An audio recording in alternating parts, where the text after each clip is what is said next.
მოგესალმებით ყველას, ვინც ამ ვიდეოს თქვენთვის მოსახერხებელ დროს უყურებთ. მე გახლავართ დავითი, იარაღის მფლობელთა ასოციაციის თანადამფუძნებელი და დღეს ჩემთან ერთად ამ დისკუსიაში ჩაებმება დიმიტრი მჭედლიშვილი, ასოციაციის ასევე თანადამფუძნებელი. დღეს ჩვენი ვიდეოს განმავლობაში ვისაუბრებთ იარაღის კანონმდებლობისა და თავდაცვის თემის გარშემო. შევეცდებით, რომ დისკუსიის პროცესში გავიაროთ ისეთ საკითხები, როგორებიც არის, რომ თუ რა იარაღის ქონის უფლება გვაქვს დღესდღეობით საქართველოში კანონმდებლობის მიხედვით, რა პირობებში შეიძლება იგი თავდაცვის მიზნით გამოვიყენოთ, რა რის საშუალებას გვაძლევს კანონმდებლობა და რა ნაწილში შეიძლება ჩაგვეთვალოს ეს აუცილებელი მოგერიებად. და ასევე განვიხილავთ ეს შემთხვევებს, როდესაც ჩვენ შეიძლება აუცილებელი მოგებების ის პირობებში ვერ შევძლოთ, ასე ვთქვათ, დავამტკიცოთ თქვენი თავდაცვის, ასე ვთქვათ, ქმედება თავდაცვის, არ ჩაგვეთვალოს ჩვენი ქმედება თავდაცვად და რასაჭირო შეიძლება დაგვეკისროს იმ შემთხვევაში, როდესაც გადავავაჭარბებთ ამ ზომით განსაზღვრულ ფარგლებს. თქვენთან ერთად მეც უფრო მსმენელის როლში ვიქნები დღეს, რადგან მე პროფესიით იურისტი არ გახლავარ და შესაბამისად იურისტიულ საკითხებში ისეთ დეტალური განმარტების მოცემა არ შემიძლია, ამიტომ დიმა, გთხოვთ, მოდი დავიწყოთ შეხვედრა. კიდევ ერთხელ ყველას მოგიწოდებთ, რომ შემოვერთეთ ასოციაციას, გამოიწეროთ ჩვენი Facebook და YouTube არხი, რათა უფრო უკეთ გაეცნოთ ყველა იმ თემატიკას, რომელიც უკავშირდება იარაღს, თავდაცვას და ამ თემის გარშემო უფრო მეტი ცნობა დაგიწყობდეთ, რათა იყოთ მეტად მომზადებულები. გითხრა მოვიდანს დიმა. კი ბატონო, მადლობა. მოგესალმებით მეგობრებო, ჩვენ მაყურებლებს, წევრებს, გულშემატკივრებს. ყველას მოგესალმებით. ვფიქრობ, რომ დღეს ძალიან საინტერესო საუბარი გამოგვივა. ვინაიდან ჩვენ მაინც და მაინც არა ვართ განებირებული საქართველოში ამ რაღაც კონკრეტული საუბრებით და გვინდა ძალიან კონკრეტულ და საკმაოდ ჩვენი აზრით ძალიან მნიშვნელოვან საკითხებზე გესაუბრო დღეს და ძალიან საინტერესო იქნება გვპირდებით. პირველ რიგში თავიდანვე მინდა ასე ვთქვათ ხაზი გავუსვა, რომ ჩვენ საუბრობთ მხოლოდ და მხოლოდ კანონიერ იარაღზე და კანონის ფარგლებზე, კანონმორჩილი ხალხი ვართ, აქედან გამომდინარე მხოლოდ და მხოლოდ კანონის ფარგლებზე ვსაუბრობთ. მეც არაფერზე არ ვსაუბრობთ, არაფერი ეს რომ ვიღაცამ მე რაღაცა არ იფიქროს. ამიტომაც დავიწყოთ იმით, მოდი შორიდან დავიწყოთ და უკვე აი იმ კონკრეტული რეალობაში გამოვიდეთ, სადაც ვართ. კონსტიტუციიდან რომ მოუყვეთ რის უფლებას გვაძლევს, ასე ვთქვათ. კი ბატონო. ნებისმიერ საქართველოს მოქალაქეს და მე უკვე საქართველოს კანონში იარაღის შესახებ რის უფლებები გვაქვს და რისი ქონა შეგვიძლია. დიახ, რა თქმა უნდა. ესე იგი დავიწყოთ იმით, რომ საერთოდ ნებისმიერი ნორმალური ცივილიზებული ქვეყნის მთავარი კანონი არის კონსტიტუცია. კონსტიტუცია წარმოადგენს უბრალოდ, რა ვიცი, როგორ გითხრათ, საფუძველია რა, ბეტონის რაღაც საფუძველია, რომელზეც დაშენებულია შემდეგ უკვე სხვა კანონების სახით შენობა, ამ სახელმწიფოს შენობა. ამ კანონების შეცვლა, რა თქმა უნდა, შესაძლებელია, კედლების გადაფორმატება და შენობის გადაკეთება, გადმოკეთება, თუმცა კონსტიტუცია არის მთავარი, უნდა იყოს. და ამის კლასიკური და საუკეთესო მაგალითია ამერიკის შეერთებული შტატები, სადაც 230 წელია უკვე კონსტიტუცია თითქმის არ შეცვლილა და ამ მყარად დგას. ყველა, მაგალითად იღებს ყოველთვის და იყენებს ამას. ჩვენს გვაქვს კონსტიტუცია 1995 წლიდან და მოკლედ იარაღზე დავიწყოთ საუბარი, ჩვენ თემას დაუბრუნდეთ, თორე ძალიან შორს წაგვიყვანს. რას გვეუბნება ჩვენ კონსტიტუცია ამ საკითხზე? ნახეთ, კონსტიტუციაში გვაქვს ჩვენ ესეთი მეათე მუხლი, არის ადამიანის უფლებების ჩამოყალიბება. ერთ-ერთი უფლება არის ესეთ ფორმულირებული, რომ სიცოცხლის და ფიზიკური ხელშეუხებლობის უფლება, ესე არის დასათაურებული და პირველი პუნქტი გვეუბნება რას, რომ ადამიანის სიცოცხლე დაცულია, წერტილი სიკვდილით დასჯა-აკრძალულია, ყოველთვის გასაგებია და მეორე პუნქტი. დავარი ადამიანის ფიზიკური ხელშეუხებლობა დაცულია. ესე იგი, სიცოცხლეც დაცულია და ფიზიკური ხელშეუხებლობა დაცულია კონსტიტუციით. ეს საკმაოდ უნდოვანი ჩანაწერია, როგორ არის დაცული, ვინ უნდა დაიცვას, ვინ არ უნდა დაიცვას, შენ თვითონ უნდა დაიცვა თუ სხვა უნდა დაგიცვას, ეგ უკვე სხვა თემაა, მაგრამ ჩვენ გვეუბნება, რომ დაცულია ადამიანის სიცოცხლე და ეს იმას ნიშნავს, რომ არ შეიძლება ქუჩაში გახვიდე, ვიღაცას დაარტყა, ზემო და მოკლა და ასე შემდეგ, იმიტომ რომ დაცულია, ხო? ეს არის ჩვენი საფუძველი. მეტი სხვა, ანუ საერთოდ კონსტიტუციაში სიტყვა სიცოცხლე, თავდაცვა და ასე შემდეგ, ხო, ნახსენები არ არის საერთოდ. ამიტომ გვაქვს მხოლოდ ეს. კარგია თუ ცუდია სხვა საკითხია, ნუ გვაქვს ეს, ფაქტი არის ეს. შემდეგი, აქედან უკვე გამომდინარეობს ცალკეული კანონები და ჩვენთვის მთავარი კანონი იარაღზე, როდესაც ვსაუბრობთ და ვართ სამოქალაქო პირები, ჩვენთვის არის კანონი იარაღის შესახებ. კანონი რა არის? კანონი არის ესეთი წიგნივით, ხო, რაღაც ფურცელია, სადაც ჩამოწერილია ინსტრუქცია, როგორ უნდა გამოიყენო, რა უნდა გააკეთო, როგორ უნდა მოიქცე ამ თუ იმ ვითარებაში, ხო, ცხოვრებისეულ ვითარებაში. მაგალითად არის, აი კანონის მაგალითი ყოველდღიურად ვინც ვიყენებთ, აი მძღოლები ვინც ვართ, არის მოძრაობის წესები, ხო, წითელი შუქნიშანი და ზებრა გადასასვლელი და ასე შემდეგ და ასე შემდეგ. ანუ ჩამოწერილია სადაც როგორ უნდა მოიქცეთ, როგორ არ უნდა მოიქცეთ და ამის მიხედვით მოქმედეთ. ზუსტად იგივე დაირად არის ჩამოწერილი ეს ყველაფერი, რაც ეხება იარაღს და კანონს ქვია იარაღის შესახებ. ამ იარაღის შესახებ კანონში არის ძალიან ბევრი საინტერესო რაღაც და დავიწყოთ ამის განხილვა. პირველი ყოველთვის რაღაც საკითხზე ვსაუბრობთ, უნდა მოვხაზოთ საგანი, რაზე ვსაუბრობთ, რას გულისხმობთ. კანონში არის პირდაპირ განმარტებული იარაღი, რა არის იარაღი? ხო, კითხვა რო დავსვით, რა არის იარაღი? კი ბატონო, ჩვენ კანონი გვეუბნება, რომ იარაღი არის მოწყობილობა ან საგანი, რომელიც კონსტრუქციულად განკუთვნილია ცოცხალი ან სხვა ობიექტის დასაზიანებლად, ან გასანადგურებლად, ან სიგნალის მისაწოდება, ან ხმოვანი აკუსტიკური ეფექტის მისაღებად ეს არის. ესე იგი არის რაღაცა მოწყობილობა ან საგანი, აქ არ არის ხო მაინც რომ ისროდეს ან ტრიალებდეს ან რაღაცა მოწყობილობა, რომელიც კონსტრუქციულად განკუთვნილია ცოცხალი ან სხვა ობიექტის დასაზიანებლად, ან გასანადგურებლად. ანუ ამ განმარტებაში შედის როგორც ცეცხლსასროლი იარაღი, ასევე თქვა დანახო ცივი იარაღი. თუმცა ეს ამ ზოგადი განმარტება იარაღის.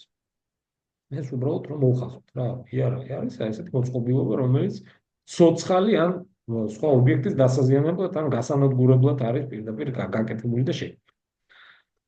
წავედით ახლა შემდეგ მոխლებში. ძალიან ბევრი რაღაცები წერია, ეს უკვე შემდეგი ვიდეოების ის იქნება, შემდეგი განხილვის საგანია, თუმცა ძალიან მინდა რომ მოკლედ და კონკრეტულად რაღაც ესენი მოვხაზოთ, ხო, რაღაც თემები. ჩვენ გვეუბნებიან, რომ გვაქვს სამოქალაქო იარაღი და ესეც მაგალითად არ ვეთანხმები, თუმცა ესე არის, რომ აი ძალიან გაბერილად არის ამის განმარტებები სამოქალაქო როგორია, მე იქ 200 სახეობა და ასე შემდეგ. თუმცა უნდა ვიცოდეთ სამოქალაქო იარაღი არის იარაღი, რომელიც დაშვებულია სამოქალაქო ფორმაში და მნიშვნელოვანია, რომელსაც ფიზიკური პირი თავდაცვის მიზნებისთვის იყენებს. აქ არის კიდევ სანადირო მიზნები, სპორტული მიზნები, საკოლექციო და იქ თევზჭერა და ასე შემდეგ, ეს ამ შემთხვევაში არ გვაინტერესებს. ჩვენ პირდაპირ კანონში გვიწერია, მე-4 მუხლში იარაღის შესახებ საქართველოს კანონში გვიწერია, რომ სამოქალაქო იარაღი არის, რომელიც დაშვებულია, იყიდება მაღაზიაში, დაშვებულია, თუ რაღაც ხელის შემშლელი პირობები არსებობს, ადამიანი მიდის და ყიდულობს ამას და აქვს. და ეს იარაღი, ამ იარაღს ფიზიკური პირი, ანუ კონკრეტული ადამიანი თავდაცვის მიზნისთვის იყენებს. ეს არის სამოქალაქო იარაღი. თავდაცვის მიზნისთვის. სხვა მიზნებიც არის, მაგრამ თავდაცვის მიზნები. თავდასხმის მიზანი არ არის, ხო? თავდასხმა, ნუ აი თქვა ნადირობდა, იხვის თავს ესხმი, კი ბატონო, მაგრამ ეს ნუ სხვა რამეა, ნადირობა. თავდაცვის მიზანი. გავიგეთ ეს, რომ სამოქალაქო იარაღი თავდაცვის მიზანი.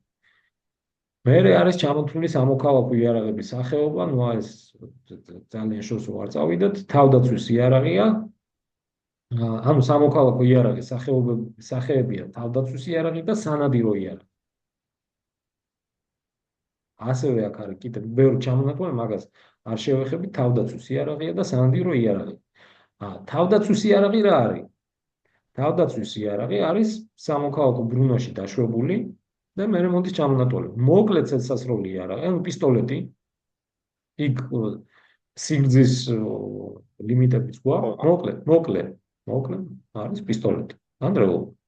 გაზის იარაღი, გაზის აეროზოლი და ელექტროშოკური მოწყობილობა. აი ეს ყველაფერი არის თავდაცვის იარაღი. ასევე გვაქვს სანადირო იარაღი, რომელიც სხვა კატეგორიაშია, თუმცა აი ამ ძირითადი განმარტებიდან გამომდინარე, ნებისმიერი იარაღი არის თავდაცვისთვის. ან თუმცა ცოტა ესეთი თეორია ესეთი ბუნდოვანი ჩანაწერი, მაგრამ მაინც რო ვიცოთ. თუმცა გვეუბნება, თავდაცვის იარაღი არის აი მოკლე პისტოლეტი. იყიდა გაქვს სახში გიდა. არის ეს იარაღი გაქვს. ეხლა წავედით უკვე უფრო კონკრეტულ საკითხებში. რადგან ადამიანს აქვს იარაღის ქონის შენახვის უფლება, ზოგს ტარების უფლება აქვს, ზოგი იარაღის ტარების უფლება აქვს ყველას, მაგალითად სანადირო იარაღის ტარების უფლება აქვს ადამიანს, ხო? კი, გარკვეული წესებით, მაგრამ ტარების უფლება აქვს. თუმცა სახში შენახვის უფლებით არსებული, თქვა, პისტოლეტის რაღაც გლოკ 17-ის ტარების უფლება ჩვეულებრივ მოკვდა მოქალაქეს არ აქვს. ამისთვის ვიბრძვით ჩვენ რომ ესეც გქონდეს, მაგრამ ეს სხვა საკითხი. აქვს ეს იარაღი პირობითად და რისთვის აქვს, რომ საჭიროების შემთხვევაში გამოიყენოს. რას გვეუბნება კანონი? წავედით კანონში და ძალიან ერთ-ერთი ყველაზე მნიშვნელოვანი მუხლი არის 25-და მუხლი იარაღის შესახებ. ეს მუხლი გვეუბნება რას? რომ სამოქალაქო იარაღის გამოყენებაო დასაშვებია მხოლოდ თავდაცვის მიზნებისთვის, აგრეთვეო საკუთარი ან სხვა პირის სიცოცხლის, ჯანმრთელობის ან და საკუთრების დასაცავად, ეს ერთი ნაწილი, აუცილებელი მოგერიების ფარგლებში ან უკიდურესი აუცილებლობისას. ეხლა ეს გამგებარი აბსოლუტურად ადამიანი იურისტი თუ არ ხარ, საერთოდ აი ვერ გაიგებ რა უნდათ, რას გეუბნებიან. ამიტომაც უნდა გავშიფროთ ეს. ესე იგი გვაქვს სამოქალაქო იარაღი, კანონიერი აბსოლუტურად და მისი გამოყენება დასაშვებია გვეუბნებიან მხოლოდ თავდაცვის მიზნებისთვის. ნუ აქ კიდე ბევრი სხვა მიზნებია, სანადირო სპორტული და ასე შემდეგ, მან არ მიდიო. თავდაცვის მიზნებისთვის. და რა წერია, აგრეთვე საკუთარი ან სხვა პირის სიცოცხლის, ჯანმრთელობის ან და საკუთრების დასაცავად. ანუ აი ეს იარაღი განკუთვნილია თავდაცვისთვის, სიცოცხლის, ჯანმრთელობის და ქონების დასაცავად. ეს არის პირდაპირ შავად თეთრზე წერია კანონში. და აუცილებელი პირობებია, რომ თავდაცვისთვის კი გამოიყენება, მაგრამ რა შემთხვევაშიო და აი აქ არის ზუსტად ეს ყველაზე მნიშვნელოვანი. აუცილებელი მოგერიების ფარგლებში ან უკიდურესი აუცილებლობისას. ეხლა ვინც არ იცის, იკითხავს, რომ აიმეო ეს რა არისო და ვერ გავიგეო, როდის და როგორ შეიძლება გამოიყენო. ზუსტად ამაზე ვსაუბრობ დღეს. რა არის ეს აუცილებელი მოგერიების ფარგლები და რა არის უკიდურესი აუცილებლობა? ამას ჩვენ ცოტა მოგვიანებით შევეხებით. ეხლა მინდა ძალიან მოკლედ შევეხოთ ტერმინს გამოყენებას. ანუ რას გულისხმობენ, აი იარაღში რას გულისხმობენ, გავიგეთ. მაგრამ გამოყენებაში რა იგულისხმება, ეს კანონში არ წერია. გამორჩა თეთრობა, ან რაღაც სპეციალურად არ ჩაწერეს, არ ვიცი. მაგრამ იარაღის გამოყენება რა არის, რას ჩაგვითვლიან და რას არ ჩაგვითვლიან, ამას არ გვეუბნებიან.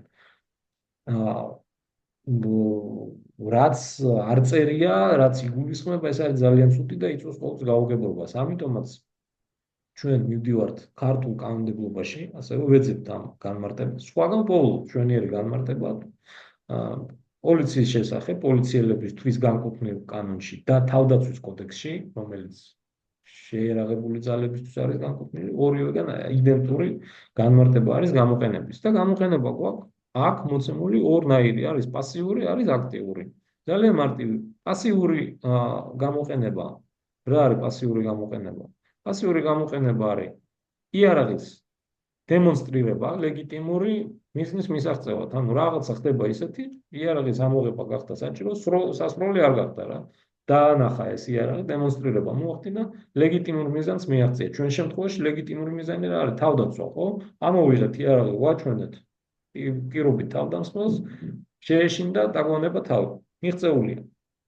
მაგრამ თუ ამით ვერ მიიღწევა, მაშინ უკვე არის იარაღის აქტიური გამოყენება. და აქტიური გამოყენებაც ძალიან მარტივია. გამიზნული გასროლა არის აქტიური გამოყენება. გამიზნული გასროლა. აი გამივარდა შემთხვევით და ფეხში მე თვითონ ჩემი თავი დავჭერ, ეს არ არის გამოყენება. ეს არის გაუფრთხილებლობა და ასე შემდეგ. გამიზნული გასროლა, დაუმიზნე, გაისროლე არის აქტიური გამოყენება. ქართულ კანონმდებლობაში მხოლოდ ეს გვაქვს, სხვა არაფერი არ გვაქვს, ამიტომაც ჩავთვალებთ, რომ ამით უნდა ვიხმოვანოთ ეს, რაც შეეხება გამოყენებას, თვითონ სიტყვას რა, პირველის. ნახლა, წავედით ყველაზე მთავარ და მთავარ პირობაში. ეხლა უნდა ჩვენ დავკეთოთ ჩვენი გადავდოთ გვერდზე კანონი იარაღის შესახებ და გადავშალოთ ესეთი ძალიან მნიშვნელოვანი კანონი სისხლის სამართლის კოდექსი. სისხლის სამართლის კოდექსი ყველას პირზე აკერია, დღეში ძალიან ბევრჯერ ხდება მისი ხსენება, მთელი პოლიცია, პროკურატურა და სხვა უწყებები ამ კოდექსით ხელმძღვანელობენ და ამ კოდექსის საფუძველზე მუშაობენ და მოკლედ თერუძვლიან კრიმინალს და სხვას. და ამ სისხლის სამართლის კოდექსში ძალიან საინტერესო რაღაცები წერია. მაგალითად, იქ იარაღის შესახებ კანონში ჩვენ გვიწერია, რომ გამოყენება შესაძლებელია თავდაცვისთვის ოღონდ აუცილებელი მოგერიების პირობებში. სად მოძებნოთ სისხლის სამართლის კოდექსში. გვაქვს გადასარევი განმარტება. ცოტა რთულია, მაგრამ უნდა გავშალოთ რა.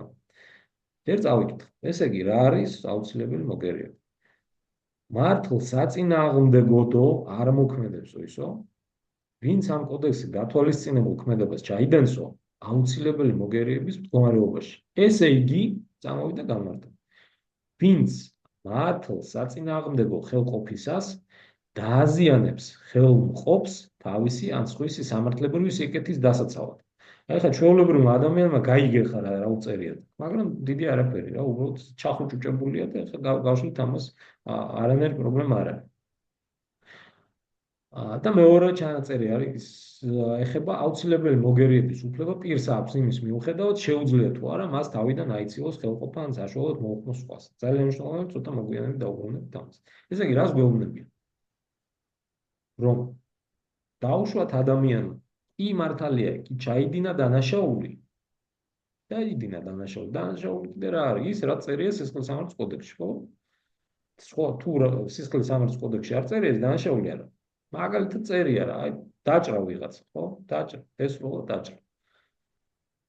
მაგრამ აქ ჩვენ გვეუბნებიან, რომ ესო კი გავსო დანაშაულს, მაგრამ არ არისო დანაშაულიო, თუ ამ დამჭრელმა დააზიანა ის, რომელიც ამ ადამიანს თავს ესხმოდა თავდაცვის პირობებში, იგერიებდა, აუცილებელი მოგერიება ქვია ამას. აი ამ მოგერიების პროცესში დააზიანა ის თავდამსხმელი. აი ეს არის აუცილებელი მოგერიება. სიცოცხლეს, ან ჯანმრთელობას, ან ქონებას შეექმნა საფრთხე, ამიტომაც ამან ადგა და დააზიანა ის იმ საფრთხის შემცველი. ძალიან მარტივია. ყოველდღე რთულია, მაგრამ მარტივია სინამდვილეში. ანუ მოდი დავაზუსტებ, დიმა, ანუ მე ვარ პიკეტი მოქალაქე, მომზადებული ვარ, შეიარაღებული ვარ იმ საკუთარი თავი დავიცვა და სისხლის სამართლის კოდექსი მეუბნება, რომ იმ შემთხვევაში არ დავისჯები, თუ იმ შემთხვევაში არ დავისჯები, როდესაც სხვას დავაზიანებ, როდესაც თავდამსხმელი ცდილობს ჩემის სიცოცხლის ან ჯანმრთელობის ხელყოფას ან ქონების წართმევას. კი ბატონო, ზუსტად ესე.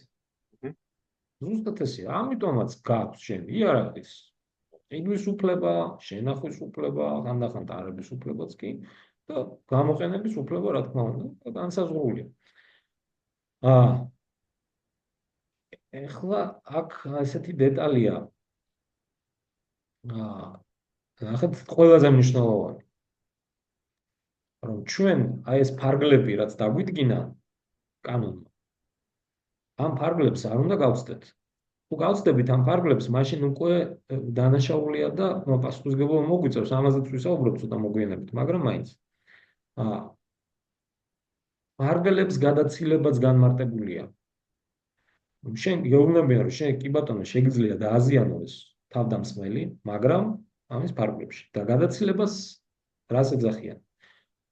მომგერიებლის მიერო, მომგერიებლის, ანუ ჩვეულებრივი მოქალაქე, კანონიერი იარაღი მფლობელი, ამ მომგერიებლის მიერ თავდაცვის აშკარა შეუსაბამობას მასზე თავდასხმის ხასიათთან და საშიშროებასთან. ანუ ადამიანმა გამოიყენა კანონიერი იარაღი, თავი დაიცვა, მაგრამ აღმოჩნდა, რომ ეს შეიარაღებული თავდაცვა აშკარად შეუსაბამო იყო აი ამ მასზე განხორციელებულ თავდასხმასთან. ხასიათთან და საშიშროებასთან. აქ დავით, მე ვფიქრობ, რომ აუცილებლად რაღაც მაგალითი უნდა მოვიყვანოთ, რომ გასაგები გახდეს. უმჯობესი იქნება, იმიტომ რომ სმენელისთვის საკმაოდ რთულია კი, რთულია, კი, მე მესმის, კი. გააზრება, იმიტომ რომ საკმაოდ ისეთია, ჩახლართულიანით იწერება ყველა კანონი და მოკვდავისთვის ძალიან მარტივია. კი ბატონო, ანუ აი ძალიან მარტივი მაგალითი მოვიყვანოთ.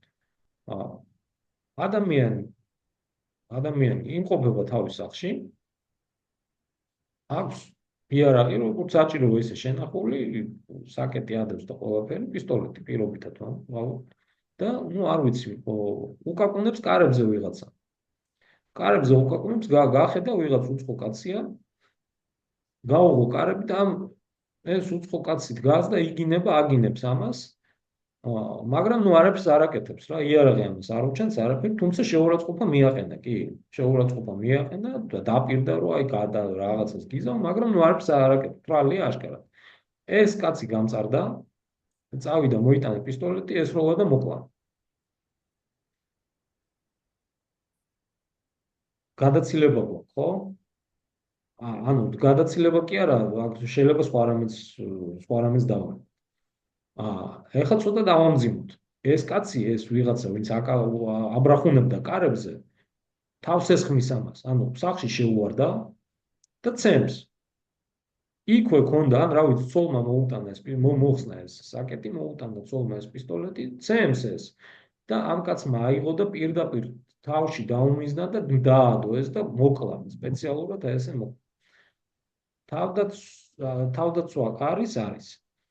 აი ამ თითქოს პირობებს ვაკმაყოფილებთ, მაგრამ ეს გვეუბნებიან, რომ აშკარა შეუსაბამოაო თავდასხმის ხასიათთან.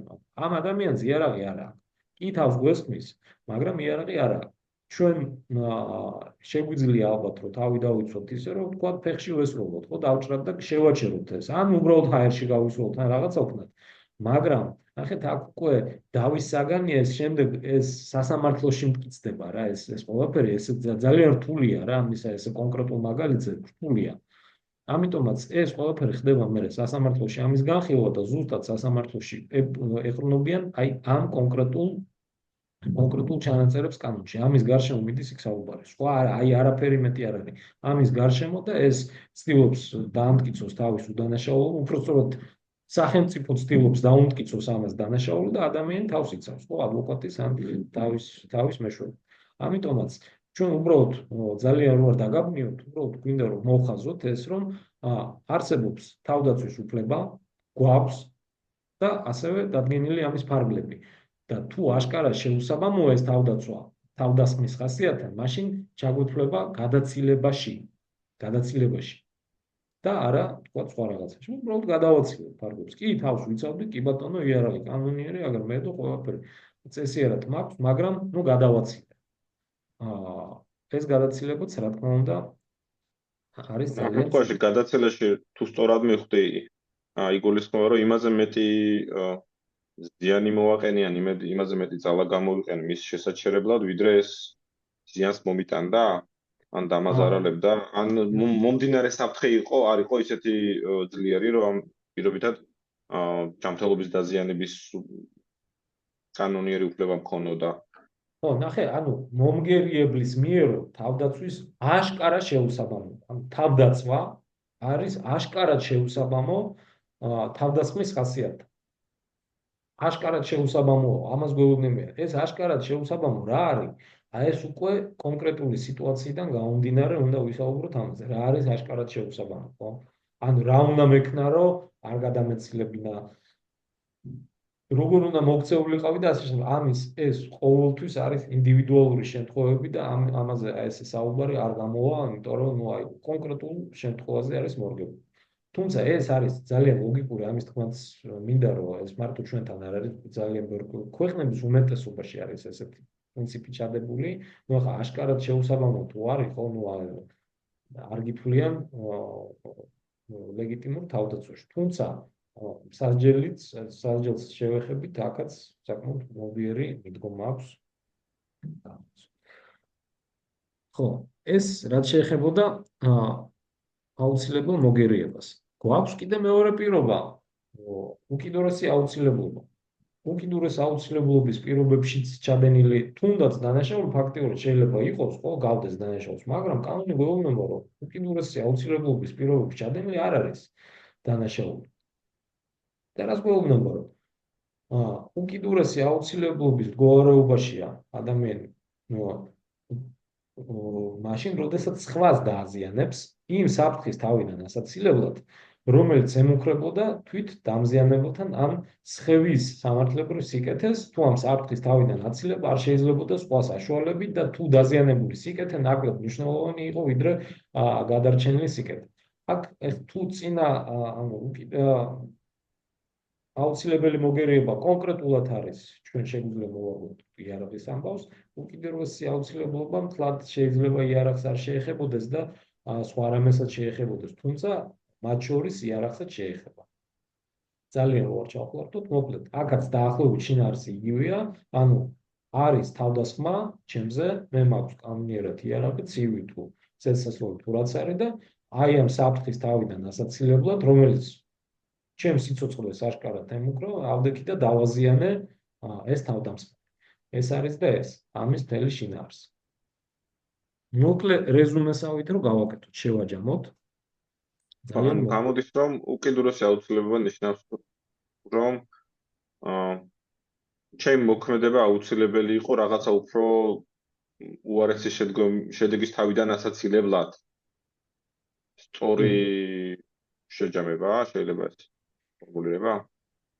ხო, ანუ შინაარსი ნუ ერთია რა. არის თავდასხმა, აშკარად საფრთხე ემუქრება სიცოცხლის ჯანმრთელობას და თავს იცავ. და ამ თავდაცვის შემთხვევაში დადგა რაღაც შედეგი, ხო, რომელიც და ნუ მოკლედ რა, სხვა გამოსავალი არ აქვს. ოღონდ ეს მე უნდა ამტკიცოს ადამიანმა და არავინ არ დაიჭეროს ეს ზღაპარია, რომ ყოველ სადმე რომელიმე ქვეყანაში ზღაპრულ პირობითად ამერიკის შეერთებულ შტატებში აი ესე ისვრიან მარცხნივ, მარჯვნივ, ზევით, ქვევით და მე არავინ არ ჯის. ზუსტად მიყვებიან პროცედურას და საკმაოდ არასასიამოვნო პროცედურებია ნერვების მომშლელი ფულის დახარჯვაც უწევს ადამიანს, რა თქმა უნდა, მაგრამ ეს ადამიანი ცოცხალია. ცოცხალია. ესე იგი თავდაცვის მიზანი მთავარ მიღწეული. ადამიანი გადარჩა. დანარჩენს ყველაფერს ეშველება, ხო, იურიდიულ საკითხებსაც და ყველაფერს. ანუ მოკლე შეჯამებასავით რომ გავაკეთოთ. ესე იგი ჩვენ გვაქვს შევთანხმდეთ და კანონში გვიწერია რომ სიცოცხლე ხელშეუხებელია და დაცულია, ეს ერთი. მეორე გვაქვს იარაღის შესახებ კანონი, სადაც გვიწერია რომ გვაქვს სამოქალაქო იარაღის ფლობის უფლება, ხო? შენახვის, დარების, გვაქვს. რისთვის არის ეს სამოქალაქო იარაღი? არის თავდაცვისთვის. თავდაცვა რა არისო? იარაღის გამოყენება რა შემთხვევაში შეგვიძლია? გვაქვს არის გაშიფრული, რომ თავდაცვის შემთხვევაში თუ არის უკიდურესი აუცილებლობა, უკიდურესი აუცილებლობის პირობები. ან აუცილებელი მოგერიების, ხო, უკიდურესი აუცილებლობა, ან აუცილებელი მოგერიება თუ გვაქვსო, მაშინ შეგიძლიათ თავი დაიცვათ. ეს არის, რა ვიცი, რამდენად გამომივიდა არ ვიცი, მაგრამ ვეცადე რომ ძალიან ესე კონკრეტულად ამეხსნა. ეს ყველაფერი. ამაზე ხა შემდეგ ჩვენ კონკრეტულ მაგალითებზე ვისაუბრებთ. ეხლა მინდა უბრალოდ და ამით დავასრულებ ამ მოდი იმ ნაწილზე ვისაუბროთ, რა ხდება იმ შემთხვევაში, როდესაც მაგალითად კი თავდაცვა იყო, მაგრამ გარემოებებით ვერ ვამტკიცებთ ამ ჩვენ თავდაცვის ფარგლებში ჩვენ ქმედებებს ვერ ვამტკიცებთ სასამართლოში და რა სასჯელი გვემუქრება კანონმდებლობის მიხედვით. კი ბატონო. ახლავე, ესე იგი, რა ხდება? ჩვენ გვაქვს 113 მუხლი სისხლის სამართლის კოდექსში იქვე, რომელსაც ქვია მკვლელობა აუცილებელი მოგერიების ფარგლების გადაცილებით. და არაფერი დიდი განმარტებული არ, პირდაპირ ესე წერია, მკვლელობა აუცილებელი მოგერიების ფარგლების გადაცილებით. სასჯელი რითი იჯება? გამასწორებელი სამუშაოთი ვადით 2 წლამდე. ეს თითქმის არ მუშაობს საქართველოში ეს სასჯელი არ გამოიყენება, ანუ ჩათვალოთ რომ არ გაგვიგია. ან შინაპატიმრობით ვადით 6 თვიდან 2 წლამდე. შინაპატიმრობა არის სახში ზიხარ, ჩაკეტილი ხარ, გასვლა არ შეგიძლია 6 თვიდან 2 წლამდე. ან და თავისუფლების აღკვეთით ვადით 1-დან 3 წლამდე. ანუ მკვლელობა აუცილებელი მოგერიების ფარგლებში მაქსიმალური სასჯელი არის 3 წელი ციხეში. 3 წელი. მკვლელობა აი ამ ფარგლების გადაცილებით.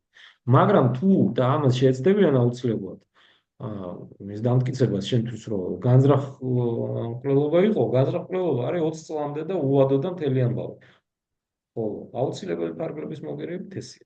შეიძლება შეგეშალოს ადამიანს, მაგრამ სასჯელი კანონი ითვალისწინებს ამ ყველაფერს და სასჯელი არის შედარებით ნაკლები. გვაქვს კიდე მეორე საინტერესო მუხლი, ეს არის ჯანმრთელობის მძიმე ან ნაკლებად მძიმე დაზიანება აუცილებელი მოგერიების ფარგლების გადაცილებით. ანუ აუცილებელი ხო არა რომ მოკლა, ხო ეს თავდამსხმელი შეიძლება დაჭრა, ხო ფერში ესროლო, ხელში ესროლო და ასე შემდეგ. და გვიწერია რომ მაქსიმალური სასჯელი ამისთვის არის თავისუფლების აღკვეთა ვადით 1 წლამდე. ვადით 1 წლამდე. ანუ ამ შემთხვევაშიც კი საკმაოდ ესეთი არამკაცრი მიდგომა აქვს კანონს. და ამით ჩვენ ვამტკიცებთ იმას, რომ საკმაოდ ნორმალური კანონმდებლობა გვაქვს. უბრალოდ ამ კანონმდებლობას უნდა ცოდნა და გამოყენება პრაქტიკაში. თორე კანონი გვაქვს, ეს ჩვენ ხო არ საუბრობთ ცვლილებაზე, ეს უკვე არის, ეს კანონი უკვე მუშაობს და მოქმედებს. ეხლა 3 წუთში ამოიწურება ლიმიტი დავით ჩვენი და დავპაუზდებ და მე კი ბატონო, მოდი უცებ დავამატება ქვე და მე ვყოფად რომ ანუ კანონასთან დაკავშირებით განმარტებას გავშიფრავ რომ ანუ ეს კანონმდებლობა სასჯელის ნაწილში შესაძლებელი არ არის, რაც უკვე გვაქვს, ასე ვთქვათ, თავისი მკაცრის დონიდან გამომდინარე, თუმცა ძალიან მნიშვნელოვანი ხარვეზები გაქვს კანონში იარაღის შესახებ, რომელიც სხვა მხრივ ზღუდავს ადამიანის თავდაცვის უფლებას, რომელზეც ცალკე ვისაუბრებთ. კი ბატონო. და შემდეგ ნაწილში უკვე გავიაროთ ალბათ კონკრეტული მაგალითები, რომ უფრო გასაგები გახდეს რა, რომ ეს ცოტა დაალაგდეს, ეს იურიდიული, ეს ბოლი, ბუღი, ეს რაღაცა ნისლი, რომ ცოტა რაღაც კონკრეტული ფორმები მიიღოს. კი ბატონო. კანონმდებლობის ტერმინოლოგიური ფორმულირება რაღაცნაირად ჩვენ ყოველდღიურ ცხოვრებასთან ახლო სიტყვებში და ფორმულირებაში უფრო მარტივად შეძლებთ რომ გავიგოთ. ამიტომ დროებით და დაუბრუნდებით მალევე. მოგესალმებით, ჩვენ დაუბრუნდით მცირე პაუზის მერე ისევ დისკუსიას. ჩვენ უკვე გავაგრძელებთ იმ თემებზე საუბარი, რაც უკვე აქამდე ვისაუბრეთ. ამ შემთხვევაში ძირითადი თემები იყო იარაღის გარშემო და თავდაცვა ამ იარაღით. თუმცა, რადგანაც ეს ყველაფერი იყო შედარებით კანონის რთულ ენაზე, გვინდა რომ კონკრეტული მაგალითების განვიხილოთ ეს შემთხვევები, რათა თქვენთვის და ზოგადად მაყურებლისთვის უფრო მარტივი იყოს ამ ყველაფრის აღქმა და რეალობაში გამოტანა. ამიტომ დიმა შეუდგეთ უკვე კონკრეტული მაგალითების განხილვას. კი ბატონო, კონკრეტულ მაგალითებს შეუდგეთ. ეხლა მე და შენ რაზეც ვისაუბრეთ, ერთი მაგალითი კიდე დავამატე იმ ჩამონათვალს, ეს არის ცნობილი ფაქტი გუდაურში რაც მოხდა. რამდენიმე წელი 2020 წელს არის მე მგონი მომხდარი ეს 2020 წელს და მოკლედ განვიხილოთ რა მოხდა 2020 წელს თებერვლის თვეში გუდაურში რაღაც ჭუბი მოხდა რამდენიმე ეპიზოდი იყო და დასრულდა იმით რომ ის ადამიანი რომელიც მანამდე ცემეს რამდენჯერმე უკვე შემდეგი ფაქტის დროს რამდენიმე ადამიანი თავს დაესხა ამ კონკრეტულ ადამიანს და მან გამოიყენა მისი კუთვნილი კანონიერი იარაღი ყოფილი სამხედროები ეს ბიჭი თუ ვწდები და ეს თავდამსხმელი ერთი მოკლა ერთი დაჭრა ამით დასრულდა ყველაფერი. რა თქმა უნდა, სამწუხაროდ ესეთი პრაქტიკა არსებობს ქვეყანაში და პროკურატურა ცდილობს მაქსიმალურად დაამძიმოს და ბრალი წაუყენეს 109 და 108 მუხლებით, ანუ განზრახ კვლელობა და დაამძიმებელ გარემოში განზრახ კვლელობის მცდელობა ჰქონდა ამ ადამიანს საყენებლ ბრალი. იჯდა კიდევ ციხეში ყველაფერი გაგრძელდა, მაგრამ დასრულდა იმით, რომ ნაფიცი მსაჯულმა 12-მა ნაფიცმა მსაჯულმა გაამართლა. დაიხურა საქმე, გასაჩივრებას აღარ ექვემდებარება და მორჩა ამით. რა თქმა უნდა, უკმაყოფილო იყო იმ ახლა უესმის ადამიანური, თუმცა გაიტანეს ამ ადამიანის სიმართლე, ამან გაიტანა შეძლო და თავის კანონიერი იარაღით შეასრულა ზუსტად ის, რაც არის იარაღის თავი დანიშნული, თავი დაიცვა. დასრულდა. არ ახსოვს ეს ინციდენტი, შევახსენებ, რომ საუბარია იმაზე, რომ ერთი ღამის განმავლობაში გარკვეული ადამიანების ჯგუფს შეეჩეხა რამდენჯერმე, მე მგონი პირველი შეჩეხების დროს საკმაოდ მძიმედ ფიზიკურად გაუსწორდნენ ამ ადამიანს, იმავე ღამის განმავლობაში უკვე მეორედაც შემთხვევით შეეჩეხებდა, ამ მეორე თუ მესამე შეჩეხების დროს აღარ მახსოვს, თუმცა მეორე შეჩეხების დროს მოხდა ეს ბოლო ინციდენტი, რომლის დროსაც ადამიანმა შეძლო უკვე საკუთარი იარაღით თავისი დაცვა. როგორც იმამ აღნიშნავს, ძალიან სამწუხარო ფაქტია, რომ თავდაცვის შედეგად ადამიანის სიცოცხლე დაიკარგა და მეორეს ჯანმრთელობა შეილახა, თუმცა ამ სავალდობის ინიციატორი ეს ადამიანი არ ყოფილა, თავს იცავდა შესაბამისად საკუთარი სიცოცხლე ყველაფრის პირადად. ამიტომაც გვაქვს თავდაცვის უფლება და შესაბამისად, როცა გვაქვს ამის საშუალება, ყოველთვის უნდა დავუწევთ საკუთარი თავი სამწუხაროდ. რეალობა ესეთია, როცა გიწევს, ეს არის გიწევს და არა გინდა. ასე რომ რა თქმა უნდა, ეს მაგალითი, სამწუხარო მაგალითი, სამწუხარო დაღუპულისთვის ზუსტად იმის ნათელი ამსახველია და ილუსტრაცია არის იმისა, რომ ადამიანი თავს იცავს პირველ რიგში ყველამ უნდა აგრესიისგან თავი უნდა შეიკავოს ყველა და უნდა იცოდეს, რომ აგრესიის შემთხვევაში სრულიად შესაძლებელია, რომ დაგახვედრონ ტყვია. ეს ჩვენ ხო რაღაცა ვირტუალურ კეთილ სამყაროში არ ვცხოვრობთ, არა? ამისთვის არის იარაღი, რომ მე გადავრჩენ და თავს ვიცავ. ამიტომაც შემეში თავი დამანდება. ეს იყო ზუსტად. და კიდე იმის ნათელი დადასტურებაა, რომ კანონი ცუდად, კარგად მუშაობს, მაგრამ ნუ მუშაობს. ფაქტია, ხა იმის მოკლედ იმუშავა, ნაფიცმა 12 ადამიანმა გაამართლა ეს კაცი. ხო წარმოგვიდგენია ხა იქ როგორი ბრძოლა წავიდოდა სამართლებრივი, ხო როგორია? გაამართლეს, ესე იგი როგორი მართალი იყო ეს ადამიანი, გაამართლეს და დამთავრდა. კარგით. კითხებულებები საკმარისი აუგო. ეს ეფექტურად როგორც დასრულდა თავდაცვა სამწუხაროდ, მაგრამ აი ესეთ მინიმალური დანაკარგებით. ეხლა გადავიდეთ ჩვენ ისეთ მაგალითებზე, სადაც თავდაცვა არ გამოვიდა და არ იმუშავა თავდაცვა. მაგალითისთვის დავით მინდა გავახსენო ჩვენს მაყურებელს ზუსტად ახლა გეტყვით ეს არის მომხდარი 19-ში 2 წლის წინ ზუსტად კი 20 იანვარი რო თენდებოდა 19 იანვრის 20 იანვრის ღამეს ქალაქ საგარეჯოში კახეთში ერთ-ერთი კარგი მშვენიერი ლამაზი ქალაქია და იქვე ახლა ვისაც კახეთში უმგზავრიან გზით ფიქსოკარის ავტოგასამართი სადგური არის მარცხენა მხარე თბილისიდან რომ მივდივართ და მარჯვენა მხარეს ძველგზაზეა საუბარი. მარჯვენა მხარეს არის რამდენიმე კორპუსი, საცხოვრებელი კორპუსი და ამ კორპუსში მოხდა ესეთი ფაქტი. რომ ადამიანი გამოვიდა თავის აივანზე და დაიწყო სროლა. ქვემოთ ესროლა იქ შეკრებულ ადამიანებს მე გადაინაცვლა, მოკლედ 1 საათის განმავლობაში გრძელდებოდა ეს სროლა. გადაინაცვლა მე ფანჯარასთან, ხან ფანჯრიდან ისროდა, ხან აივნიდან ისროდა, საბოლოო ჯამში ეს დასრულდა 5 გვამით. აქედან ერთი სამწუხაროდ მე როგორც მახსოვს, ერთი პოლიციელი დაიღუპა სამწუხაროდ და 4 მეზობელი და იქ რამდენიმე კიდე დაიჭრა. ხო, ну, რა თქმა უნდა, მაყურებელს შევახსენებ, რომ ამ შემთხვევაში ჩვენ არ განვიხილავთ საქმის სრულ დეტალებს და არ შევდივართ ფაქტობრივ გარემოებში რამ გამოიწვია და როგორ გამოიწვია. ამ შემთხვევაში ჩვენი მიზანია, რომ ვაჩვენოთ ის გარემოება, რომ ადამიანზე არ ძალადობდნენ, ამ შემთხვევაში ადამიანი, რომელიც გადმოდგა რაღაც სართულიდან და ცეცხლი გახსნა,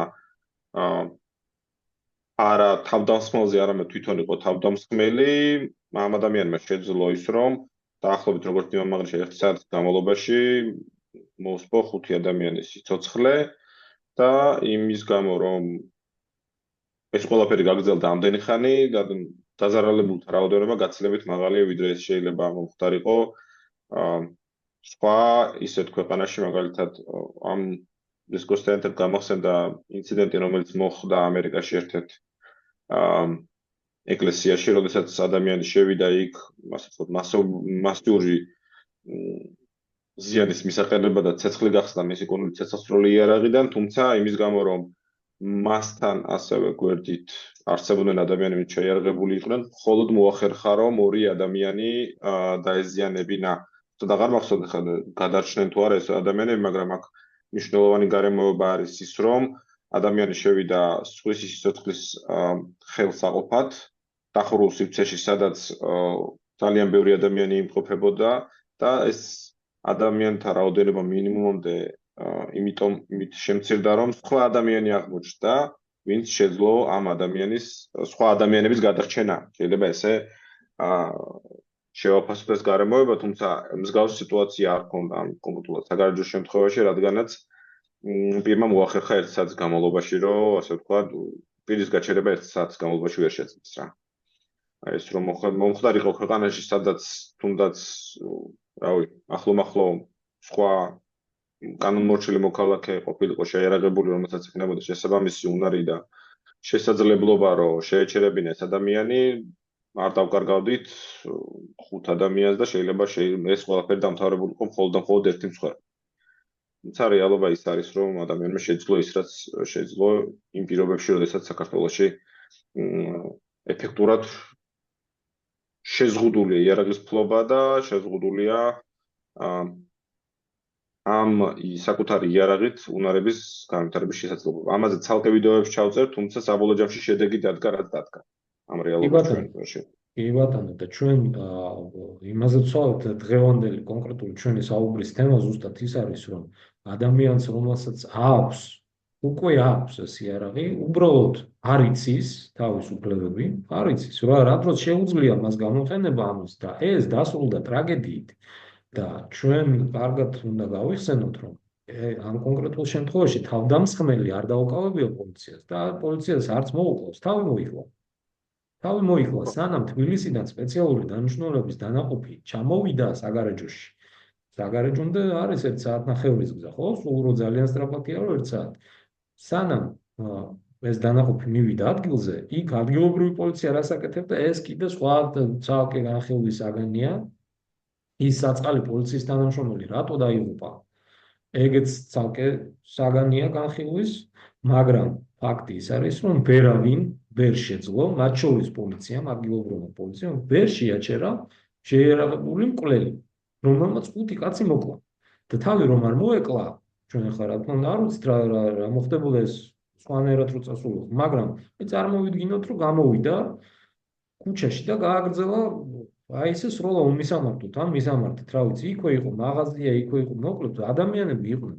ეს ხო შეიძლებოდა რომ დასრულებულიყო უფრო დიდი მსხვერპლით. 10, 15, 20 კაცი სანამ ამას ვაზნები ეყოფოდნენ, სანამ იარაღი არ გაუფრთხდებოდა დიდი ალბათობით, იმიტომ რომ უკვე რაღაც ფსიქოლოგიური მომენტი იყო, ფსიქიატრიული გააგრძელებდა სროლას.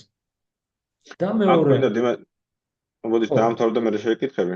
ხო, ანუ მან რომ ყოფილიყო მე დარწმუნებული ვარ იმ კორპუსში აუცილებლად ან გვერდზე ვიღაცას აუცილებლად აქვს თუნდაც სანადირო ისეთი იარაღი მაინც ექნება, რომლითაც შესაძლებელია 100 მეტრში სამიზნის დაზიანება. გამორიცხულია რო არ იყოს. მე დარწმუნებული ვარ, მე არ ვიცი, მაგრამ დარწმუნებული ვარ, რომ ეს ასე იქნებოდა. და რომელიმე ადამიანს აი კანონიერი იარაღის ფლობელს რომ აეღო თავის თავზე და რომ ესროლა ამ თავდამსხმელისთვის და მოეკლა ის არანაირი პასუხისმგებლობა მის მიმართ, რა თქმა უნდა, არ იქნებოდა და გადარჩებოდა ადამიანის სიცოცხლე. გადარჩებოდა. ანუ შეეძლო ვიღაცას ამის გაკეთება, მაგრამ ვერ გააკეთა, არ გააკეთა, რატო ვერ გააკეთა, არ ვიცი. მაგრამ ეს უკვე ჩვენი ვარაუდები ახლა, ეს უკვე ზღაპარია, თუმცა ფაქტი არის ის, რომ 5 დაუყული ყავს. და მეექვსე თვითონ თავდამსხმელი. ხო, თავი მოეკლა. სამწუხაროდ ძალიან ცუდი ამბავია. ანუ მის თქმა მინდა რომ ამ შემთხვევაში ამ ადამიანის ის ადამიანი რო ყოფილიყო, ვინც შეძლებდა ამ ადამიანის დროულად შეჩერებას, მისი საქციელი დაკვალიფიცირდებოდა კანონმდებლობის მიხედვით, როგორც გადაუდებელი აუცილებლობა. კი ბატონო, უკიდურესი აუცილებლობა, კი.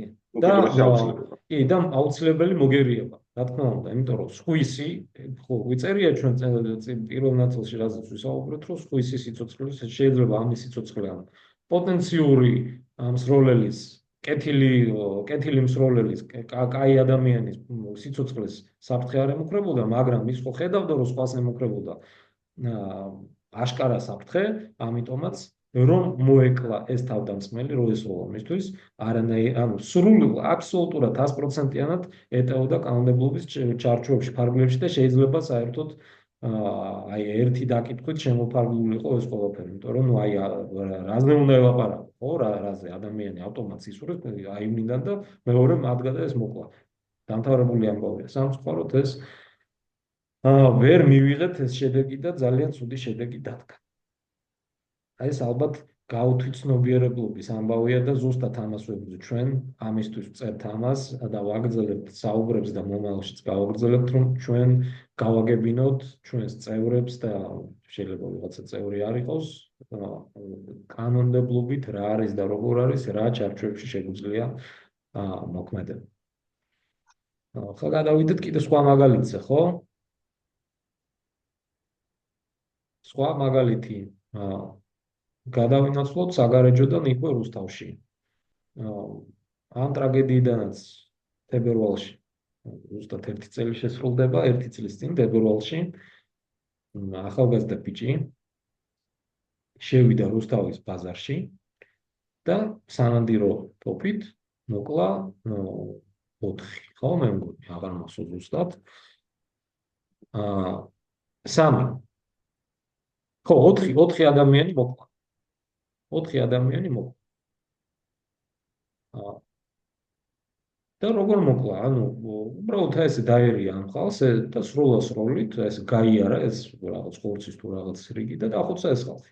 მათ შორის გახმაურდა ესე დეტალი იყო, რომ ტაქსის მძღოლი იყო ერთ-ერთი დაუყული, რომელიც ამ მკვლელს დაეტაკა შიშველი ხელებით და ცდილობდა იარაღის წართმევას და ამ შემთხვევაში ანუ მის მიმართ არ ქონდა ამას ამ მკვლელს აგრესია, მაგრამ ამ ჭიდაობის დროს ესეც მოკლა ეს საწყალი. რა თქმა უნდა, მისი ამ საცოდავი დაუყული ადამიანის ვაჟკაცური საქციელი იყო, ხო, მან ეცადა რომ თავი დაეძო, მაგრამ შიშველი ხელებით შეიარაღებული ადამიანის შეკავება არის ძალიან რთული. ეს კინოში ხდება მარტო და მოკლედ რთული ამბავია ძალიან. ამიტომაც სამწუხაროდ ეს ტრაგედია მოხდა. და ჩვენ რაზე ვსაუბრობთ?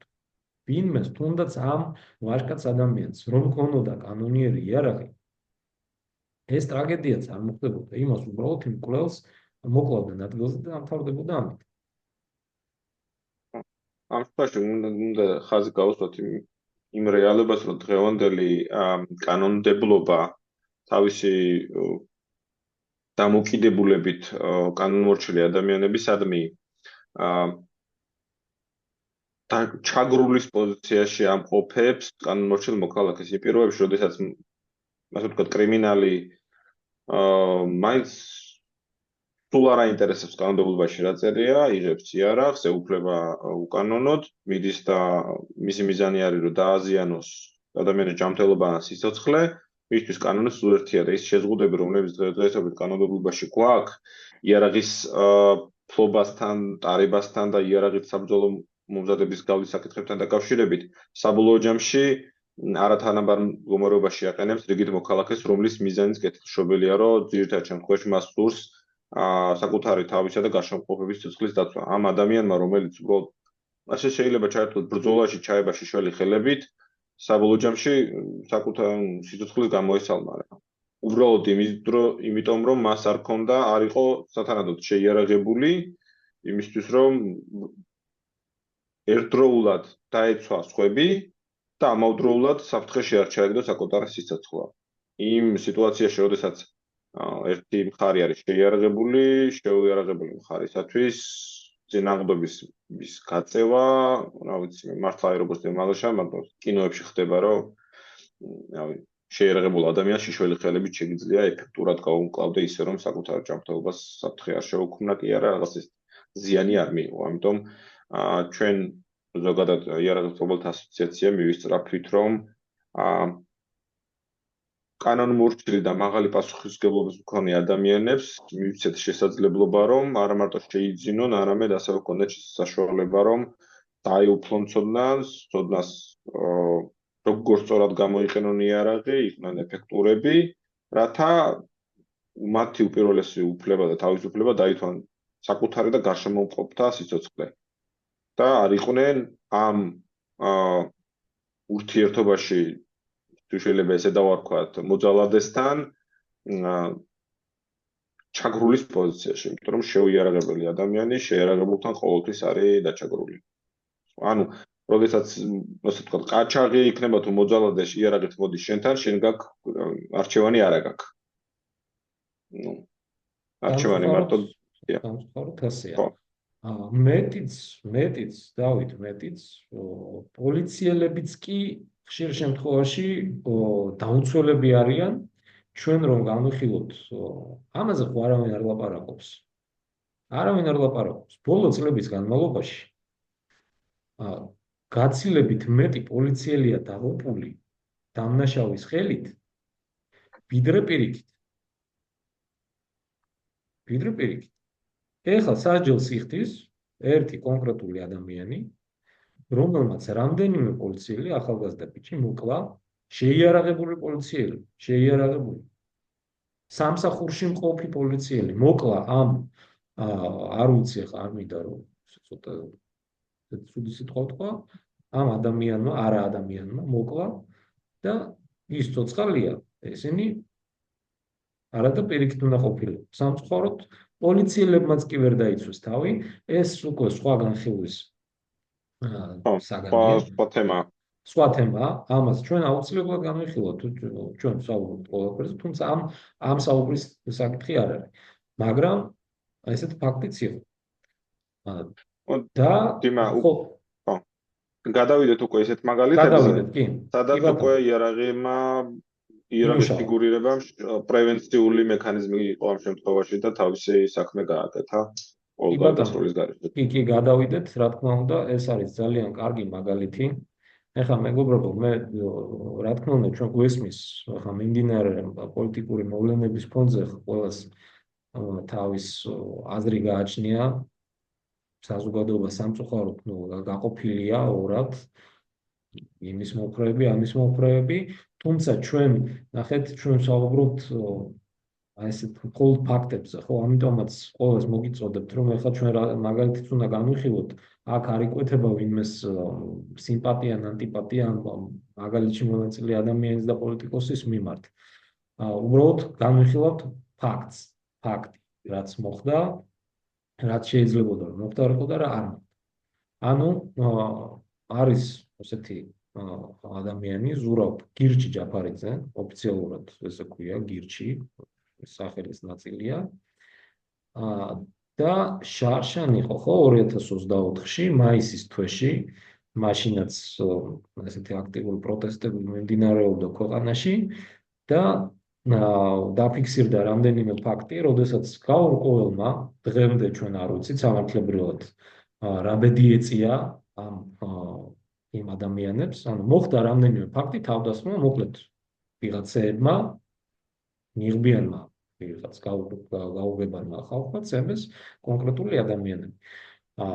მათ შორის მსგავსი ფაქტი დაფიქსირდა პოლიტიკოსის მიმართ, ზურაბ ჯაფარიძის მიმართ, თუმცა ზურაბ ჯაფარიძეს, რომელიც პარლამენტის წევრი სტატუსი ჰქონდა, ეხლა რატო ქონდა და უნდა ქონოდა თუ არ უნდა ქონოდა, ეს სხვა საკითხი. ქონდა ეს სტატუსი, პარლამენტის წევრის სტატუსი კიდე ითვალისწინებს რაც იარაღის ტარების უფლებას.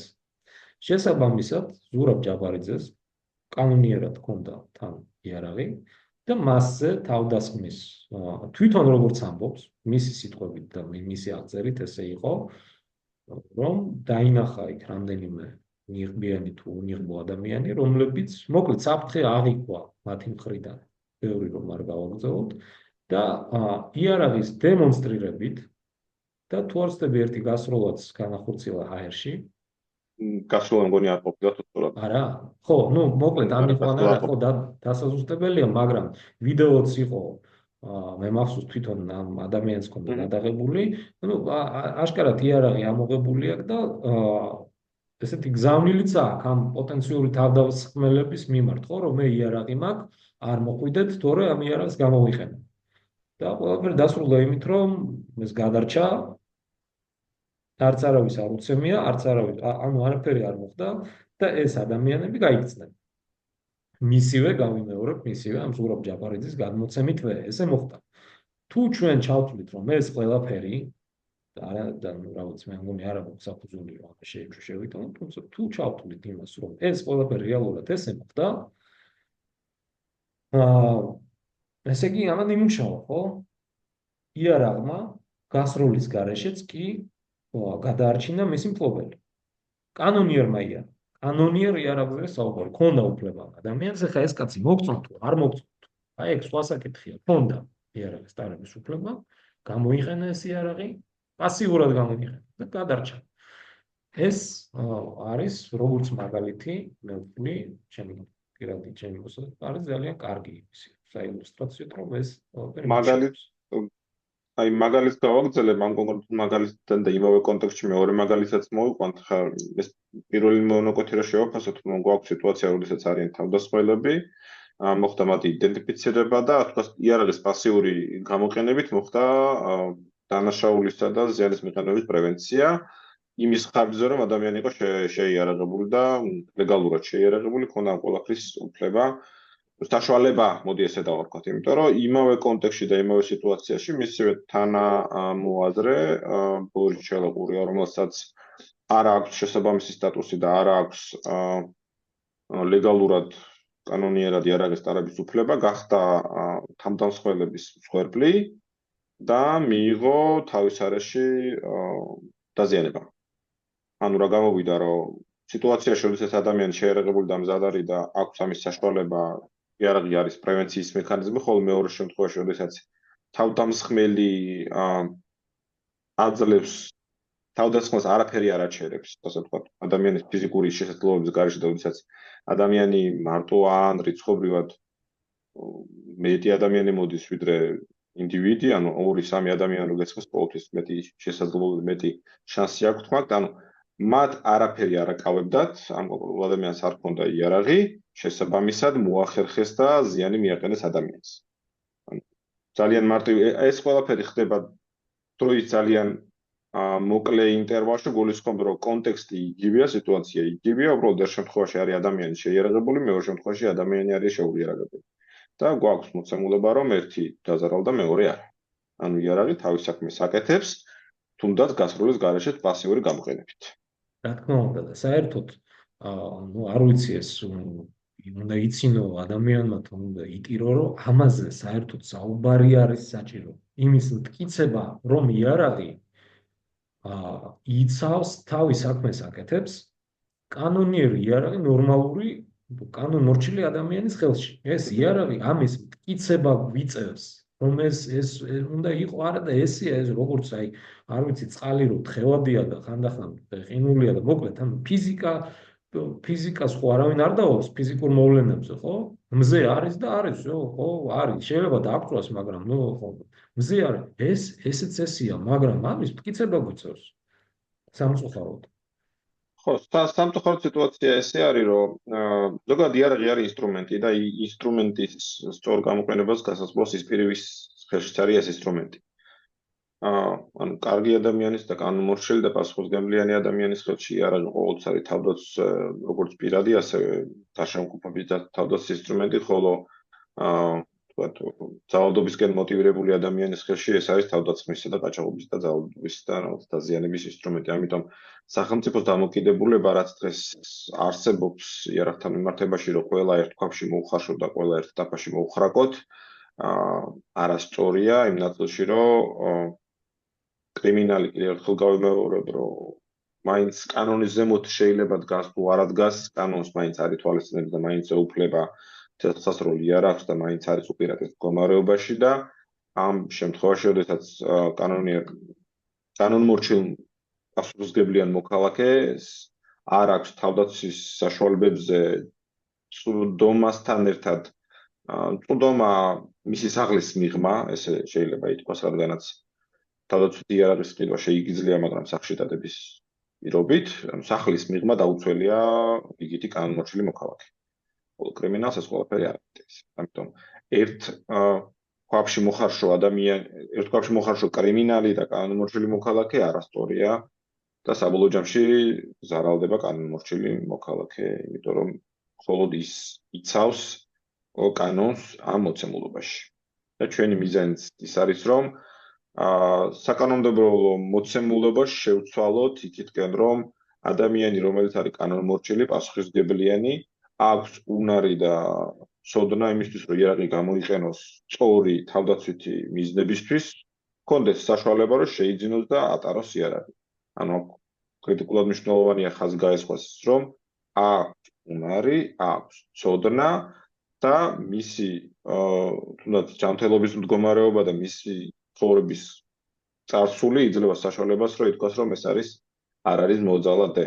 ჩვენ ზოგადად ვემხრობთ ლიცენზირებულ ტარებას, რომელსაც ცალკე ვიდეოს მივუძვნით და იქ უკვე დეტალურად ჩავშლით, რას გულისხმობს ლიცენზირებული ტარება, თუმცა ზოგადი ჩვენი განწყობა არის ის, რომ ქვეყანაში არსებობს ლიცენზირებული ტარება და ლიცენზირების საკითხებზე უფრო ცლად მოგვიანებით ვისაუბრებთ. დიახ, ტრაგედიების თავიდან აცილება შესაძლებელია მხოლოდ ესეთი კანონიერი იარაღის მეშვეობით. ის იმ ქალბატონის მაგალითიც განვიხილოთ თუ აქ დროის კი, აუცილებლად, რადგანაც განგრძობითი ინციდენტი იყო. მოდი, ისე სიტუაციური აღწერაც დავურთოთ, რომ მაყურებელმა სწორად აღიქვას სიტუაცია. კი ბატონო, ანუ რამდენიმე დღის წინანდელი ამბავია, უпростоრად ნახეთ, ამ ქალბატონმა სახელმწიფო ხელზე პირად აღარ მახსოვს, Facebook-ზე პოსტი დადო, სადაც აღწერილია აი რამდენიმე დღის წინანდელი თუ შეიძლება ერთი თვის წინანდელი ფაქტი, თბილისის ცენტრში როგორც მივხვდი, როდესაც კიდევ ერთხელ დავამატებ, რომ ჩვენ არ ვსაუბრობთ ახლა კარგია ცუდია პოლიტიკურ მას არ ვეხებთ უბრალოდ და რამდენად სიმართლეა ახლა ეს ამბავი, რომელსაც ვყოლით, არ ვიცით. გამოვდივართ იქიდან, რომ ეს ანუ მოცემულ მართლა ესე იყო. შეიძლება ჩვენ უშვებთ, რომ შეიძლება სხვანაირადაც იყო, მაგრამ რაც ვიცით, იმაზე ვსაუბრობ. მოკლედ, ამ ქალბატონის შვილმა გაიგო, რომ ვიღაცას ცემდნენ გარეთ სახლთან და ნუ ეხლა დაკონკრეტებული არ არის, მაგრამ ალბათ საკუთარ სახლზეა საუბარი და ქუჩაში იქვე სახლის კარებთან იყო რაღაც ემის ფაქტი და შველას იტყოდა ეს ადამიანი, გაააღო ამ ქალბატონის პოსტის ავტორმა, გაააღო ეს კარები და ნუ მოკლედ დაინახა ეს ერთი ადამიანი, რომელსაც ცემდა რამდენიმე ეცადა და დაეხმარა სახლში შემოუშვა თუ რაღაცა და ნუ მოკლედ მე უკვე ამ ქალზე წამოვიდა აგრესია და ერთ-ერთმა გარეთ მყოფმა პირმა ამოიღო ამ ქალის გადმოცემით ამოიღო დანა და ამ ქალბატონს პოსტის ავტორს მისივე გადმოცემით, ესე იგი იქვე რაღაცა რკინის საგნით მილის ნაჭრით თუ რაღაც მოუწია თავის დაცვამ. და ხელში ჩაარტყა ეს დანა გააგდები, მოკლედ იჭუბეს რა, აი იმ კაცმა და ამ ქალმა იჭუბეს, თან ის ადამიანი იყო დანით შეიარაღებული და ამან თავი დაიწვა ამ რაღაცა მილის ნაჭრით და ნუ ეხლა აქ რა თქმა უნდა პოლიტიკური თვითონ პოსტი პოლიტიკური იყო, რომ მოკლედ შინ არ სხვა იყო, მაგრამ ჩვენ ვაქცევთ ყურადღებას სხვა რამეს. ამ ადამიანს რომ ქონოდა კანონიერი იარაღი სახლში, უკვე არსებული კანონმდებლობის პარაგრაფი ჩვენ ხო არ ვსაუბრობთ ტარებაზე ქუჩაში, არა, რომ ქონოდა თავდაცვის იარაღი სახლში, სრული ამ სიტუაციიდან გამომდინარე, კიდევ ერთხელ ვიმეორებ, თუ ნამდვილად ესე იყო, აბსოლუტური სრული კანონიერი საფუძველი ჰქონდა იარაღის გამოყენების და მილით და რა ვიცი მე რაღაც ფიცრებით არ მოუწევდა შეიარაღებული ძლიერი ამხელა კაცისგან თავის დაცვა. ამაზე ვსაუბრობ ჩვენ. აა ხო, ამიტომაც დავამატებ, რომ ამიტომაც გაგრძელებაც ჰქონდა, რომ ამ თავდასხმელიდან შემდგომში უკვე სხვა ტიპის მუხარებიც მოდიოდა და ესე თუ განგრძობითი რისკი იყო, რომელზეც ასე ვთქვათ, კიდე დამატებით უქმნა ამ ადამიანს საფრთხეს და ჩვენ სწორედ ამისკენ გვინდა რომ საზოგადოება წავწიოთ, რომ მიუხედავად რა დონის გავითარების სახელმწიფოს ავაშენებთ და რა გავითარების რა დონეზე მივალთ, ადამიანის ინდივიდუალური უსაფრთხოებისთვის ყოველთვის უკეთესია რომ ინდივიდუალურადვე მზად ვიყოთ. რადგანაც ყველაზე გავითარებული ქვეყნებიც კი ვერ ახერხებენ რომ სიცოცხლის და ჯანმრთელობის ინდივიდუალური გარანტიები მოქცეს. წარმოუდგენელია რომ რომელიმე რა ვიცი თუნდაც ამერიკა იქნება, თუნდაც ევროპის რომელიმე ქვეყანა იყოს მოგცეთ, ან საერთოდ მოქალაქეს მისცეს ინდივიდუალურად ჯანმრთელობისა და სიცოცხლის ხელშეუყოფლის გარანტია. თეორიულად შეუძლებელია. ამიტომაც ყოველთვის ჩვენ მოუწოდებთ ადამიანებს, რომ დაეუფლონ თავდაცვის საშუალებებს, შეიძლება იყოს ლეტალური, შეიძლება არალეტალური, უბრალოდ იარაღის, ასე ვთქვათ, ხასიათიდან გამომდინარე, ყოველთვის დაეუფლონ შესაბამის ცოდნასაც, იმისთვის რომ ეფექტურად შეძლონ და მინიმალური დაზიანებით, თავდამსხმელის მინიმალური დაზიანებით შეძლონ საფრთხის თავიდან აცილება და ამ ნაწილში ჩვენ ასოციაციად გვაქვს კიდე ერთი ინიციატივა, რომელიც რეკრეაციულ სროლას ეხება და ამ თემასაც მოგვიანებით ცლად გავშლით. ეს თემა უკავშირდება, რომ დღესდღეობით საქართველოში ცეცხლსასროლი იარაღით საბრძოლო მომზადების გავლის შესაძლებლობა თითქმის არ გვაქვს და რადგანაც პასუხისმგებლიან იარაღის მფლობელობას ვემხრობით, ჩვენი მიზანია, რომ არა მარტო იარაღთან ერთად ადამიანებს საშუალება ჰქონდეთ, რომ ეს იარაღი ძალიან კარგად იცოდნენ და ინსტინქტების დონეზე შეეძლოთ უსაფრთხოების ნორმების და ზომების გათვალისწინებით გამოიყენონ და საკუთარი დავით დაიცვან მოწინააღმდეგეს მინიმალური დაზიანების ხარჯზე. ანუ ჩვენ ყოველთვის მივისწრაფით, რომ საერთოდ არავინ არ დავაზიანოთ, მაგრამ თუ დასაზიანებელია, იმდენად მზად ვიყოთ, რომ მინიმალური დაზიანებით დამთავრდეს ინციდენტი და თავდამსხმელის სიცოცხლე არ მოისმოს. სიცოცხლე ყველასთვის ძალიან ძვირფასია, ამიტომ ჩვენ მივისწრაფით, რომ მაღალი მომზადების დონით შევამციროთ დაზიანების ხარისხი ან საერთოდ თავიდან ავირიდოთ, თუ ეს თეორიულად შესაძლებელი არის რამენაირად. ამიტომ ეს შემდგომი ვიდეოების თემებია. დღეს თუ კიდევ გვაქვს მაგალითები, გავიაროთ თუ არა და მგონი. ჩვენ სამწუხარო დრო გვეწყურება. მეგობრებო, ჩვენ ღარიბი ორგანიზაცია ვართ. ყველაზე ღარიბი არასამთავრობო ორგანიზაცია ვართ საქართველოში. არავის არ აინტერესებს ეს საკითხი, ამიტომაც მოგიწოდებთ, შეგიძლიათ თავისუფლად დაგვაფინანსოთ. ოფიციალური ორგანიზაცია ვართ, ყველაფერს განვათავსებთ ვიდეოს აღწერაში, ჩვენს გვერდზეც არის ეს ინფორმაცია და რატო ვამბობ ამას? იმიტომ რომ ხო ხედავთ ისეთი ღარიბი ორგანიზაცია ვართ, რომ უფასო ზუმით სარგებლობთ და შეზღუდულები ვართ აი ამ რაღაც 40 წუთიანი იმით, იმიტომ რომ არ გვაქვს საშუალება. ხო, მოკლედ, თუ აქამდე მოგყევით და მოისმინეთ, დიდი მადლობას მოგახსენებთ. ჩვენ ამ ვიდეოში დღეს განვიხილეთ იარაღის კანონიერი ფლობის პირობებში თავდაცვის კანონიერების საკითხები, როგორ შეგვიძლია, არანაირი შეძლებულება არ გვაქვს, მშვენიერი კანონმდებლობა გვაქვს, უბრალოდ ცოდნაობა. ეს განვიხილეთ, კონკრეტული მაგალითები განვიხილეთ. დიდი მადლობა ყველას, გამოიწერეთ ჩვენი არხი, გაწევრიადეთ ჩვენს ორგანიზაციაში და ერთობლივი ძალებით შევცვალოთ ის ვითარება, რომელიც გვაქვს ქვეყანაში. დიდი მადლობა ყველას, შევხვდებით შემდგომ ვიდეოებში, რომელიც ასევე საინტერესო იქნება. დროებით. აბა წარმატებები ყველას, კარგად.